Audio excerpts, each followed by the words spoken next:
In his first term, Donald Trump shocked the world with bold, sometimes unpredictable moves on the global stage. His relationships with foreign leaders, particularly those of authoritarian regimes, often left both allies and adversaries scratching their heads. Who could forget his famous declaration about North Korea's Kim Jong-un, "Then we fell in love"? Whether you agreed with his unorthodox style or not, there was no denying Trump's instinct to make deals, forge alliances, and always seek to be the biggest man in the room. But the world has changed since Trump first entered the White House. The international landscape is shifting in ways that might make his previous strategies far more complicated. Take Russia, for example. Back in 2018, Trump met with President Putin in Finland, a summit that sparked debates about America's stance on global security. Fast forward to today, and Putin's war in Ukraine has drawn in unlikely allies like North Korea and China, making the old playbook seem outdated. As Trump eyes a return to power, he faces challenges far more complex than those of his first term. The rising power of China, a fractured relationship with NATO, and the volatile situation in Ukraine all present obstacles. And perhaps the biggest question, how will he handle a world that's become far more united in its opposition to US dominance? In this video, we'll explore how Trump's foreign policy could evolve in a second term, and why the stakes are higher than ever before. When Donald Trump first stepped onto the global stage, few could have predicted his unorthodox approach to diplomacy, especially with North Korea's unpredictable leader, Kim Jong-un. In a moment that baffled many, Trump famously declared, "Then we fell in love." Okay? No, really. He wrote me beautiful letters. It was a bizarre statement, but it summed up Trump's worldview. Diplomacy on his terms, driven by personal relationships and grand gestures. While some hailed his efforts to ease tensions on the Korean peninsula, others wondered if Trump's impulsive style was just too risky. But now, as Trump eyes a second term, his relationship with Kim and the broader dynamics of East Asian geopolitics are far more complex. Since the historic summit in Singapore in 2018, North Korea's regime has continued to build its nuclear arsenal, and Kim's ties with Russia and China have grown stronger. The axis of authoritarian powers is tightening, and Trump's past approach may no longer be enough to navigate this increasingly hostile environment. Back in 2016, Trump promised to end the terrible deal with North Korea, and his campaign rhetoric was often filled with bravado, vowing to force Kim into submission or even threatening military action. But by the time he left office, the situation in North Korea remained unresolved, and the promise of denuclearization seemed more like a distant dream than a reality. If Trump wins a second term, he'll have to decide whether his previous efforts to engage with Kim were a success or a misstep. With the looming presence of Russia and China in North Korea's corner, he'll need more than just beautiful letters to craft a strategy that balances diplomacy and deterrence. The stakes are higher than ever, and the stakes have shifted, making Trump's love affair with Kim Jong-un seem like just the beginning of a much bigger challenge. While Trump's approach to North Korea was unconventional, it's his stance on Russia and Ukraine that could prove to be even more contentious in a second term. The Russian invasion of Ukraine in 2022 shifted the global power balance, and the war has become a defining issue for the US and its allies. For Ukraine, the support of the United States has been critical in holding back Russia's advance. President Zelensky has relied heavily on American military aid to sustain the fight, and in return, he's often praised President Biden's unwavering support. But if Trump returns to the White House, that equation could change. During his first campaign, Trump often promised to end endless wars and bring American troops home. Now, with a war raging in Europe, his foreign policy instincts could put him at odds with Zelensky's team. Trump has been known to push for bold, sometimes controversial peace deals. His America First rhetoric often translated to an aversion to prolonged military involvement in foreign conflicts, and his idea of peace through strength might mean pressuring Ukraine to make concessions to Russia in exchange for a peace deal, something that could alienate Zelensky and many in the West. Zelensky, in fact, has already shown signs of concern, publicly calling on Trump to see himself as the strong leader who could bring peace to Ukraine. But in Trump's world, peace often comes with a heavy dose of bargaining, and that could mean forcing Ukraine to give up valuable territory to secure a ceasefire. The message is clear. Trump may see the war in Ukraine as an obstacle to his broader foreign policy goals, and that could lead to a shift in how the US engages with Ukraine and its struggle for survival. The Middle East has long been a flashpoint of tension, but under a second Trump administration, the region could see dramatic shifts in US foreign policy, especially in relation to Israel, Iran, and broader geopolitical stability. One thing is clear: Israel has a critical stake in who occupies the White House. Israeli Prime Minister Benjamin Netanyahu, who described described Trump's 2016 election victory as history's greatest comeback, has a long history of close ties with the former president. Under Trump's first term, Israel received unprecedented support, with the US recognizing Jerusalem as Israel's capital and pulling out of the Iran nuclear deal, moves that won Trump favor with Israeli leaders and the pro-Israel lobby. But the situation in the Middle East is far more complex than it was in 2016. Iran remains a major regional power, using its influence to destabilize areas like Syria, Lebanon, and Yemen. For Israel, the threat of Iranian missiles and nuclear ambitions is a constant concern. While Trump was willing to take bold steps against Iran, including reimposing crippling sanctions and pulling out of the nuclear deal, his approach was often seen as transactional. He didn't shy away from using military or economic pressure to get what he wanted, but he also avoided getting the US deeply entangled in new conflicts. Fast forward to a potential second term, and Trump's approach could be put to the test once again.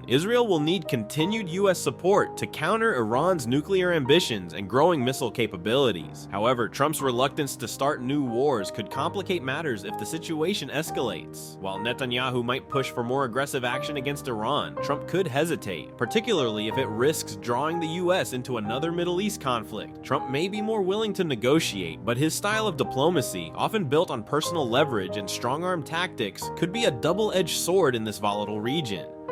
If Trump's first term was about recalibrating America's role in the Middle East, his second term could see him trying to balance the need for stability with his trademark skepticism of prolonged US military involvement. But with threats from Iran, Hezbollah, and other militant groups at Israel's doorstep, finding that balance may prove to be one of his toughest challenges. One of the most pressing challenges in a potential second Trump term will undoubtedly be China.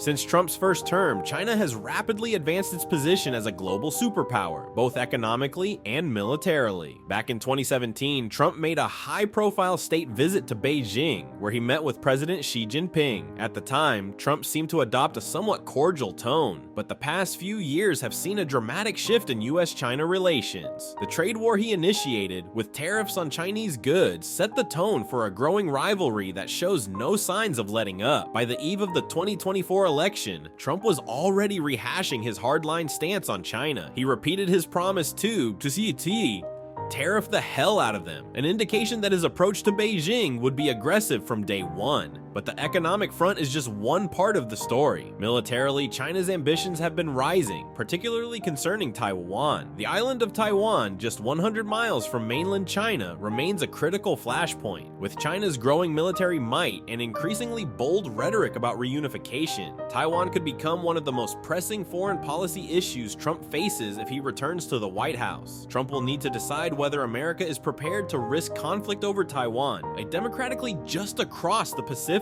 While the US has long held a policy of strategic ambiguity, vowing to defend Taiwan without explicitly committing to military action, China's growing strength is pushing the US into a corner. In a second term, Trump will have to balance his America First instincts with the reality of defending democratic values against an authoritarian superpower. Will Trump continue to play tough on trade, as he did in his first term, or will he take a more combative stance on the military front? As tensions rise in the Taiwan Strait, Trump's approach could shape the future of US-China relations and the broader geopolitical order for years to come. As we've seen, the global stage has evolved dramatically since Donald Trump first took office. The world that Trump would return to in a second term is far more complex and interconnected than the one he left behind in 2020. His past approach to diplomacy, often characterized by bold, unpredictable moves and a flair for personal relationships with world leaders, may have worked in some instances. But today, the stakes are higher, and the challenges are more daunting. From the shifting power dynamics in North Korea and Russia to the growing tension in Ukraine and the Middle East, Trump's foreign policy in a second term would likely face pushback from allies and adversaries alike. His stance on NATO, his tough rhetoric on China, and his willingness to pressure countries like Ukraine and Israel into making difficult compromises could reshape the global order in ways that are hard to predict. And then there's China, a rising superpower that now presents the US with an existential challenge in both the economic and military spheres. As Taiwan becomes an increasingly volatile flashpoint, Trump will need to decide how far he's willing to go to protect democratic values and preserve American influence in the Pacific. Ultimately, while Trump's America First mantra is unlikely to change, the world around him will. The decisions he makes and the way he navigates these multifaceted global crises will define not just his second term, but America's place in the world for years to come. Thanks for watching. If you found this analysis insightful, be sure to like, subscribe, and comment below with your thoughts on how Trump might handle these critical foreign policy challenges in the future.